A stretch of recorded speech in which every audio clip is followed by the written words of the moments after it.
dapat menahan kekerasan. Hendaknya Anda dapat menahan kekerasan karena perjuangan untuk menegakkan demokrasi membutuhkan keadilan dari kita semua. Bagi warga Nahdliyin, saya harapkan mudah-mudahan Anda dengan tenang pulang ke rumah dan jangan berbuat kecerobohan dengan merusak aset organisasi manapun, baik organisasi Islam maupun organisasi yang tidak berdasarkan Islam. Saya akan mengkagumi Gus Dur dari segi fikih. Ketika Gus Dur dilengsarkan dari presiden, yang paling saya kenang dan para ulama seluruh Indonesia, mungkin seluruh dunia mengenang adalah keberhasilan Gus Dur mengelola konflik itu tidak pertumpahan darah. Itu satu prestasi yang insya Allah jadi amal beliau, semoga mendapat ridhonya Allah Subhanahu wa Ta'ala. Karena yang paling dihindari oleh Islam sebisa mungkin adalah jangan ada darah menetes, apalagi hanya demi kekuasaan. Sehingga Rasulullah SAW sampai berdamai ketika terjadi tarik ulur di Sulhul Hudaybiyah. Saat itu Suhail bin Amr memberi sekian poin yang mendikte Rasulullah, semuanya merugikan Rasulullah. Tapi tidak semuanya merugikan Rasulullah, tidak ada yang menguntungkan sama sekali. Tapi Rasulullah menuruti itu semua demi tidak pertumpahan darah.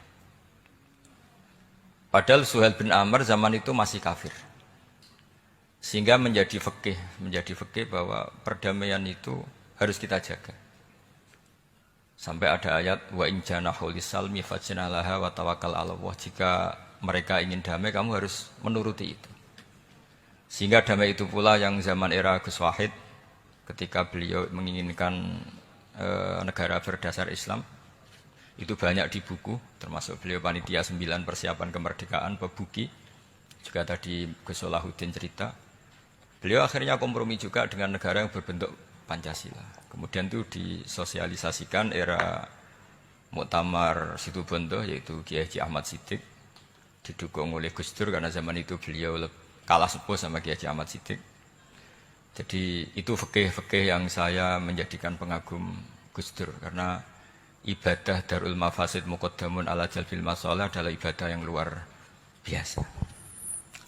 Berikutnya saya mohon sama Kiai Haji Solahuddin Wahid berkenan saya cara berpikir begini untuk Gus Dur. Jadi saya ini dari keluarga Kiai, saya juga senasab dengan keluarga Mbah Hashim karena sama-sama turunan Mbah Sambu Lasem.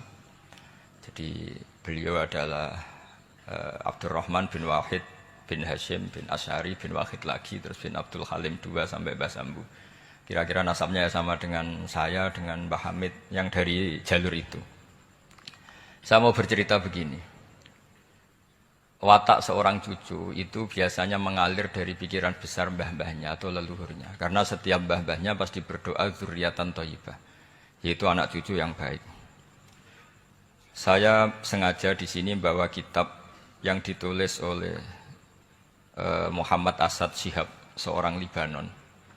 Menulis bahwa Mbah Hashim Asy'ari adalah terhitung sebagai mujaddid, sebagai pembaharu Islam, setidaknya di Asia sini atau di Indonesia.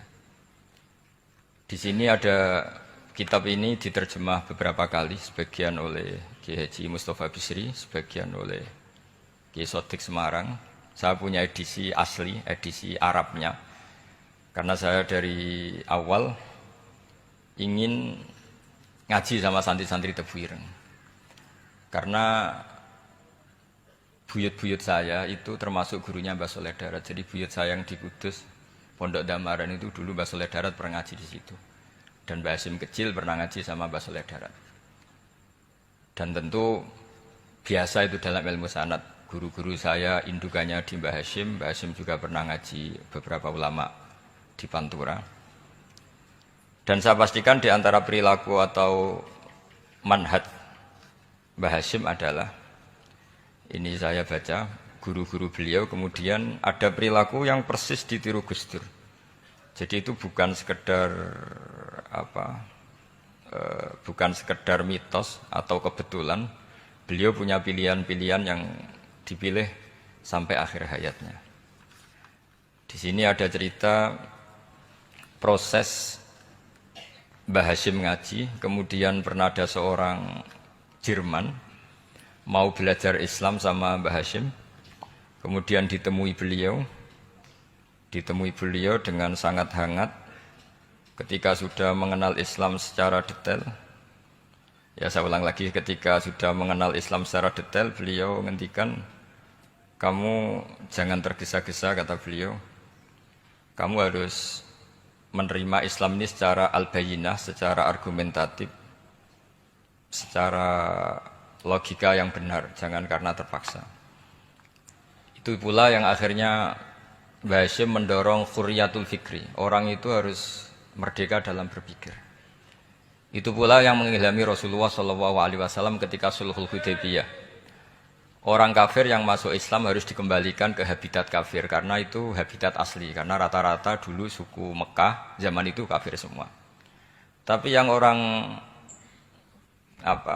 Islam masuk kafir harus dibiarkan karena dianggap kembali ke habitat. Tentu semua perjanjian itu merugikan Rasulullah SAW.